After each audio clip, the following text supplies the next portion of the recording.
2 months from an election, Will. So this is, obviously an election that's not a sort of a pretty challenging election all around. So I think, the Fed doesn't like to be involved in politics, even though it's inherently a political institution. But 2 months before an election is a very difficult time to put your politics aside.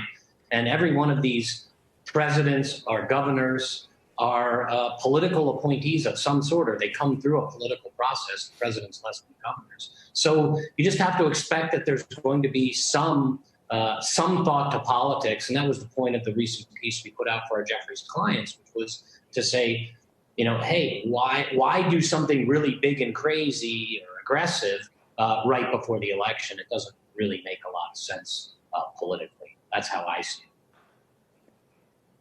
So Wall Street doesn't expect any major move to happen tomorrow, David, in terms of policy changes. What is the mystery in terms of the market focus for the statement and the tone of the news conference?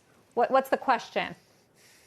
Well, I think, Sarah, the point that I'd like to make is that it's less about, it's more about some dissent or some angst that some folks might have on the committee that could drive potentially some political outcomes in the next 2 months. That was the point.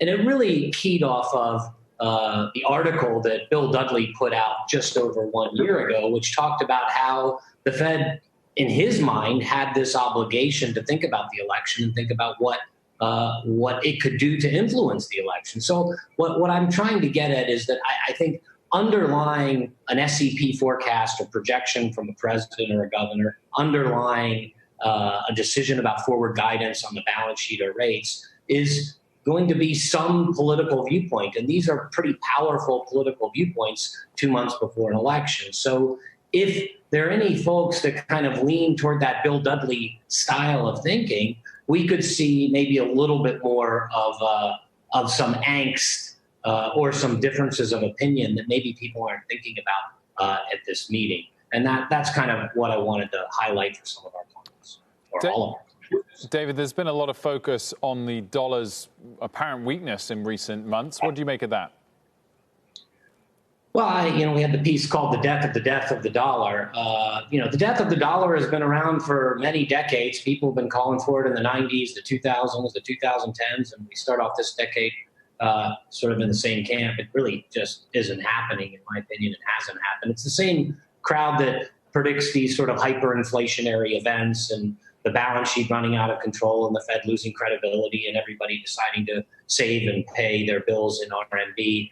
It's a very fun game to talk about, and you can wave your Bitcoin flag, you can wave your China flag, but the reality is the reserve currency of the U.S. The reserve currency is the U.S. dollar, and it's largely less about assets and more about liabilities. People just borrow dollars, and they need to pay them back. So I don't think it's going anywhere. I think this is all very overblown. And one thing I'd say, Wolf, on the sort of the balance sheet is driving this inflation story. The Fed's balance sheet hasn't even gone up by 2x since they started in March. Over the course of the crisis last time, the balance sheet went up by 5x. It went from $800 billion to $4.5 trillion, maybe even a little bit more at the peak.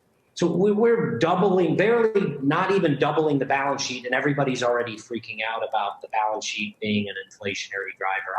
I think, again, it's just the same stories we heard in 2010 and 11, economists signing, onto letters in the Wall Street Journal about QE2 being terrible. It's the same crowd that's been wrong for a decade.